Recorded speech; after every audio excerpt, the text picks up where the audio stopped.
प्रिय विद्यार्थियों, आज की कथा वार्ता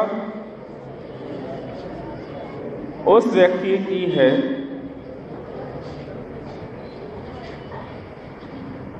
जो अपनी सत्यनिष्ठा के लिए प्रसिद्ध है। ऐसे तो बहुत व्यक्ति हैं, लेकिन जिसकी निष्ठा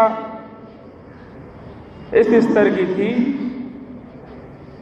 कि उसे सृष्टि की सर्वोच्च सत्ता ने स्वीकार किया। आपको पता होगा, पांडवों और कौरवों में जो सबसे श्रेष्ठ और उनके ज्येष्ठ भ्राता थे, क्या नाम? तो युधिष्ठिर की बात हो रही है। महाभारत की कथा कहती है कि जब पांडवों को विजयश्री मिल गई, वे राजपाट त्याग कर स्वर्गारोहण के लिए प्रस्थान कर गए। तो स्वर्ग पहुंचने का जो मार्ग था उस समय, कौन सा मार्ग? नहीं पता? हिमालय। और हिमालय के बारे में आपको जानकारी है। हिमालय इस पृथ्वी की सबसे ऊंची श्रृंखलाओं में से है। इस पृथ्वी पर जो सबसे ऊंची चोटियां हैं, उनकी संख्या कितनी है पता? 97 है, जिनकी ऊंचाई 6000 मीटर से अधिक है। और उनमें से आधी से अधिक चोटियां इसी हिमालय पर्वत में है। पृथ्वी की आयु कितनी है? क्या पढ़ाएगा आपको? पृथ्वी की आयु या पृथ्वी की उत्पत्ति हुए 4 अरब 60 करोड़ वर्ष माना जाता है, जबकि इस हिमालय को बने जो है केवल 7 से 8 करोड़ वर्ष हुए। इसका मतलब हिमालय अभी युवा है। और यह भी प्रमाणिक तथ्य है कि हिमालय की चोटियों की ऊंचाई आज भी बढ़ रही है। इसीलिए उसे नवीन वलित पर्वत श्रेणियों की श्रृंखला में रखा गया है। और इस हिमालय की जो सबसे ऊंची चोटी है, उसका नाम आप जानते हैं? क्या नाम है उसका? एवरेस्ट। और उसका दूसरा नाम क्या है? उसे सागर माथा भी कहते हैं। महाभारत कथा है, उस कथा के अनुसार स्वर्ग जाने का मार्ग यही हिमालय है। वास्तविकता क्या है, यह आप भली भांति जानते हैं। लेकिन कथा के अनुसार जब इन्होंने स्वर्ग के लिए प्रस्थान किया, 5 भाई और साथ में किसका कुत्ता था? युधिष्ठिर का। तो ये 5 भाई और उनके साथ जो ज्येष्ठ भ्राता युधिष्ठिर हैं, उनका कुत्ता भी था। जैसे जैसे ये लोग चढ़ाई चढ़ते गए, हिमालय पर्वत पर कितनी ठंड है इसका आपको अंदाजा है ही है। जब आप हिमालय की तराई में रहते हैं और ठंड से कितने भयाक्रांत रहते हैं आप, या कितना झेलते हैं ठंड को, आपको पता ही है। हिमालय की स्थिति और फिर उसको चोटियों की स्थिति, मानव शरीर है, ज़्यादा ठंड के कारण गलने लगता है। और जैसे जैसे इन्होंने ऊंचाइयां चढ़नी प्रारंभ की, धीरे धीरे एक एक भाई गलने लगे पिघलने लगे, साथ छोड़ने लगे। पहले साथ छोड़ा सहदेव ने, फिर नकुल ने, तब भीम ने और उसके बाद अर्जुन ने। और एक समय ऐसा आया कि जब कोई भी साथ ना दे सका, सभी ने साथ छोड़ दिया, बचे तो केवल युधिष्ठिर और साथ में उनका कुत्ता। युधिष्ठिर के साथ साथ उनका कुत्ता भी स्वर्ग के दरवाजे पर पहुंचने में सफल होता है। अर्थात सत्य का अनुयायी जो उनका कुत्ता है, जिसकी सत्य में श्रद्धा है, सत्य से जिसका सत्संग है, वही जो है स्वर्ग पहुंचता है। युधिष्ठिर सत्य के प्रतीक है और उनका कुत्ता जो है वो सत्य में निष्ठा रखता है, उसकी अपने स्वामी में निष्ठा है। परिणाम आपने देखा ही कि युधिष्ठिर के साथ कुत्ता भी स्वर्ग पहुंच गया, जहां उनके भाई जो सभी अवतार थे वे भी गल गए, किंतु कुत्ता नहीं गला। कारण है उसकी सत्य के प्रति जो श्रद्धा है वो अनंत है, अनन्य है। उसने कभी सत्य में संदेह नहीं किया, उसने कभी अपने स्वामी पर संदेह नहीं किया, स्वामी के इशारे को ही उसने अपना जीवन समझ लिया था। युधिष्ठिर उस समय स्वयं चकित थे, चकित होना भी था, जहां उनके भाई बांधवों ने भी उनका साथ छोड़ दिया, उनके सगों ने उनका साथ छोड़ दिया और एक कुत्ता उनके साथ है और वो भी स्वर्ग के दरवाजे तक पहुंच चुका है। स्वर्ग का दरवाजा खुलता है, वहां युधिष्ठिर का स्वागत होता है। द्वारपाल कहता है, आपका स्वर्ग में स्वागत है, प्रवेश कीजिए। तभी देखता है उनके पीछे एक कुत्ता भी है। फिर कहता है, किंतु यह कुत्ता अंदर न आ सकेगा। अभी तक स्वर्ग में किसी कुत्ते को प्रवेश नहीं मिला है। यह कैसे संभव है कि यह कुत्ता आज स्वर्ग में प्रवेश पा जाए? युधिष्ठिर ने कहा, तब रहने दो, मुझे भी तुम्हारे स्वर्ग में प्रवेश नहीं चाहिए, क्योंकि जिस कुत्ते ने यहां तक मेरा साथ दिया है, जहां तक मेरे भाई न आ सके, मेरे सगे संबंधी ना आ सके, मैं इसे कैसे छोड़ सकता हूं? नहीं छोड़ सकता। इसने मेरा साथ दिया है, मुझे भी इसके साथ खड़ा होना होगा। मैं इसका साथ दूंगा। तुम अपने स्वर्ग का दरवाजा बंद कर लो, मुझे तुम्हारे स्वर्ग में प्रवेश नहीं चाहिए। जब अंदर तक यह खबर पहुंचती है कि एक आदमी आया हुआ है, उसके साथ कुत्ता भी है और वह ऐसा ऐसा कह रहा है, स्वर्ग में हाहाकार मच जाता है। यह कैसा आदमी है? आज तक किसी मनुष्य ने स्वर्ग के दरवाजे पर ऐसी हिमाकत न की थी।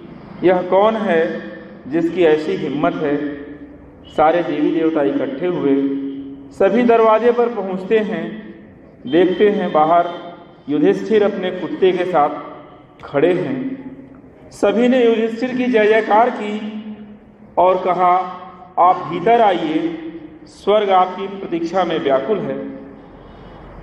युधिष्ठिर ने पीछे मुड़कर देखा, अपने कुत्ते पर नजर डाली, किंतु वहां कुत्ता न था, वहां तो स्वयं नारायण खड़े थे, वहां स्वयं विष्णु खड़े थे। यह अंतिम परीक्षा थी। अगर युधिष्ठिर आज उस कुत्ते को भूल जाते, अकेले स्वर्ग में प्रवेश करने की कोशिश करते, तो वे निश्चित ही चूक जाते, वे असफल हो जाते, वे फेल हो जाते, उनका सारा किया गया व्यर्थ हो जाता, वे स्वर्ग के अधिकारी नहीं हो पाते। यह उनकी आज अंतिम परीक्षा थी। यह परीक्षा थी उनके सत्य की, उनके प्रेम की, उनके श्रद्धा की, उनके भाव की, और उसमें वो सफल हुए। उन्हें स्वर्ग का अधिकारी बना दिया गया। प्रिय विद्यार्थियों, पूरे जीवन युधिष्ठिर ने एक ही पाठ पढ़ा। आप जानते हैं वह कौन सा पाठ है? निश्चित ही वह सत्य का पाठ है, और कोई दूसरा पाठ वे पढ़ ही नहीं सके। और वह पहला पाठ क्या था? बोलो। सदा सत्य बोलो। यह पहला पाठ था, सदा सत्य बोलो। जब तक यह पाठ पूरा नहीं हुआ वे आगे बढ़ नहीं पाए। पूरा जीवन उनका लग गया इसी पाठ को पढ़ने में, और अंत तुमने देख ही लिया। अंतिम परीक्षा उनकी तुमने देख ही ली, और उसमें वो किस तरह सफल हुए यह भी तुमने देख लिया। इसे कहते हैं पढ़ाई। तुम भी पढ़ते हो, रोज तुम्हारा पाठ बदल जाता है, तुम्हारी कक्षाएं बदल जाती हैं, तुम्हारा लेवल बदल जाता है। एक समय आता है जब तुम सब कुछ पढ़ लेते हो और पता चलता है कि तुमने तो सत्य का पाठ पढ़ा ही नहीं, तुमने तो कुछ पढ़ा ही नहीं। मुझे तो लगता है जिसने भी यह एक छोटा सा पाठ पढ़ लिया सत्य का, तो समझो सब पढ़ लिया, सब सीख लिया, सब जान गया। चाहे पूरा गीता याद कर लो, चाहे पूरी रामायण रट लो, चाहे गणित के सारे सवाल लगा लो, चाहे भूगोल पूरा पढ़ लो, विज्ञान की सारी जानकारी कर लो, चाहे जो भी कर लो, जो भी याद कर लो, रट लो, अपने मस्तिष्क में भर लो, उसका कोई मतलब नहीं। हाँ, इतना मतलब जरूर है, जिसकी तलाश में तुम रहते हो, इससे तुम्हारी रोजी रोटी चल सकती है, तुम पैसे कमा सकते हो, और उस पैसे से कचरा इकट्ठा कर सकते हो, अपने सिर पर, अपने हृदय पर बोझ बढ़ा सकते हो, लेकिन वह जो तुम्हें पाना है नहीं पा सकते। ऐसी पढ़ाई से, ऐसी शिक्षा से, ऐसे उपक्रम से जिससे तुम्हारा हृदय नहीं भरता हो, मन नहीं मानता हो, प्राणों में स्वर नहीं फूटता हो, आंखों में नहीं समाता हो, तो वह सब व्यर्थ। बस यह सत्य समझ में आ जाए, फिर समझने की जरूरत नहीं है। जैसे सूर्य को जानने के लिए उसकी एक किरण ही काफी है। उस एक किरण के सहारे तुम सूर्य तक पहुंच सकते हो। समुद्र की पहचान करने के लिए उसकी एक बूंद ही काफी है, क्योंकि एक बूंद का विश्लेषण करके ही तुम सारे समुद्र का पता लगा सकते हो। पृथ्वी की प्रामाणिकता सिद्ध करने के लिए धूल का कण ही काफी है, क्योंकि जो इस धूल के कण में विद्यमान होगा वही इस पृथ्वी में विद्यमान होगा। वैसे ही सर्वस्व को प्राप्त करने के लिए सत्य की एक झलक ही महत्वपूर्ण है, क्योंकि इसी सत्य में सर्वस्व बसा हुआ है। सत्य के देखने की दृष्टि मिल जाए तो देखोगे वह सत्य वृक्ष के पत्तों पत्तों पर लिखा है, चट्टान चट्टान पर खुदा है, सागर की लहर लहर में उसकी प्रतिध्वनि है, आकाश की शून्यता में वही सत्य मौन है, झरनों के कलकल निनाद में उसी सत्य का स्वर है, तुम्हारी आंखों से वही सत्य देख रहा है, तुम्हारे कानों से वही सत्य सुन रहा है, तुम्हारी धड़कनों में वही सत्य धड़क रहा है। इस सृष्टि में सत्य के अतिरिक्त कुछ भी नहीं है। जो है सत्य है, सत्यमय है। भगवान बुद्ध ने कहा है, मैं समझता था कि मैं सत्य की खोज कर रहा हूं, किंतु जब पाया तो मुझे पता चला कि मैं सत्य की खोज नहीं कर रहा हूं, सत्य ही मुझे खोज रहा है।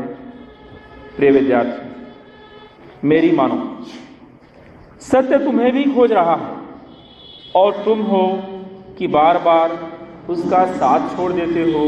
भटको मत, भटकना बहुत हो गया।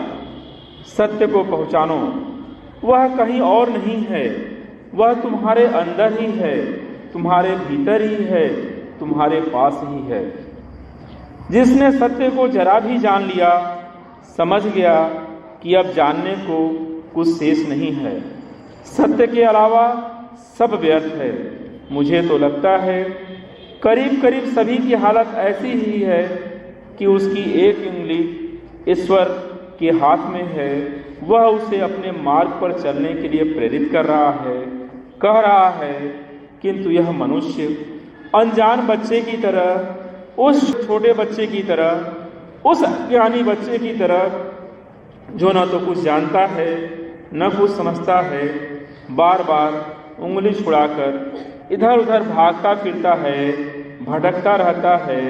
बच्चे को आप लाख मना करो, लाख समझाओ, वह मिट्टी में ही खेलेगा, वह खिलौने से ही खेलेगा। वैसे ही यह मनुष्य सदा अंधकार में ही भागता है, अंधकार की ओर ही जाता है, उसे अंधकार ही प्रिय लगता है, असत्य ही उसे रास आता है, प्रकाश से उसकी आंखें चकमकाती हैं, सत्य से वह उघड़ जाता है। इसीलिए वह बार बार अपने को छिपाता है और छिपाने के लिए उसे अंधकार की जरूरत होती है, असत्य की जरूरत होती है। प्रकाश में सब कुछ तुम्हारे अंदर का बाहर आ जाता है, दिखता है, दिखाई पड़ने लगता है। असत्य तुम्हें भ्रमित करता है, सत्य तुम्हारा मार्ग प्रशस्त करता है। जिन्होंने भी सत्य को समझा है, जाना है, उन्होंने यह मान लिया है, पहचान लिया है कि जगत मिथ्या है, किंतु जगत ही मार्ग है, जगत ही रास्ता है। जिसने इस जगत को जान लिया, जिसने इस जगत को पहचान लिया, जिसने इस जगत को साध लिया, उसने सत्य को पा लिया है। सत्य को पाने के लिए कहीं और नहीं जाना है, सत्य तुम्हारे इस जीवनचर्या में ही है, तुम्हारे इस दैनंदिनी में ही है, जो तुम करते हो उसी में है। सत्य कहीं अलग से नहीं है, उसे कहीं अलग नहीं खोजना है। जो भी उसे अलग खोजते हैं वो भ्रमित हैं, वो उसे कभी नहीं पाते हैं। पाता वही है जो इसे अपने जीवनचर्या में खोज लेता है, जो अपने प्रत्येक क्रियाकलाप में खोज लेता है। और जिसने इसे साध लिया, उसने इसे पा लिया। सत्य ही ईश्वर है, सत्य ही परमेश्वर है, सत्य ही सब कुछ है। यहाँ जो कुछ भी है वह पुराना है, बासी है, व्यर्थ है। तुम्हें नवीन खोजना है, तुम्हें नवीन करना है, तुम्हें उसी नवीन में इस सत्य को पाना है, क्योंकि यहाँ जो भी है वह मार्ग है, मंजिल नहीं है। और जो तुम करोगे उसी से तुम्हारी मंजिल का रास्ता मिलेगा, उसी से तुम मंजिल तक पहुँचोगे। कबीर ने कहा भी है, सांच बराबर तप नहीं, झूठ बराबर पाप, जाके हृदय साच है, जाके हृदय आप। यानी जहाँ सत्य है वहीं परमेश्वर है, जहाँ असत्य है वहाँ सब कुछ व्यर्थ है, वहाँ कुछ भी नहीं है। सत्यम शिवम सुंदरम ही इसी बात को घोषित करता है। जहाँ सत्य है वहीं शिव है, और जहाँ शिव है वहीं सब कुछ है। अर्थात जहाँ सत्य है वहीं कल्याण है, जहाँ असत्य है वहाँ सब कुछ व्यर्थ है। सत्य का मार्ग तुम्हारे से ही होकर जाता है, वह अलग से कोई मार्ग नहीं है, अलग से कोई रास्ता नहीं है, और उसकी अलग कोई दुनिया नहीं है। जो भी सत्य है वो तुम्हारे अंदर छिपा हुआ है। अब तुम उसे कैसे बाहर निकालते हो यह दायित्व तुम्हारा है, और तुम यह कर रहे हो। तुम इसमें संलग्न हो, तुम इस रास्ते पर आगे बढ़ रहे हो। एक दिन आएगा जब तुम सत्य के पथ के पथिक बनोगे। प्रिय विद्यार्थियों, आप इस दिशा में लगे रहेंगे, आप सफल हो रहे हैं, आप सफल होते रहेंगे, आप सफल हो। शिवो अहम।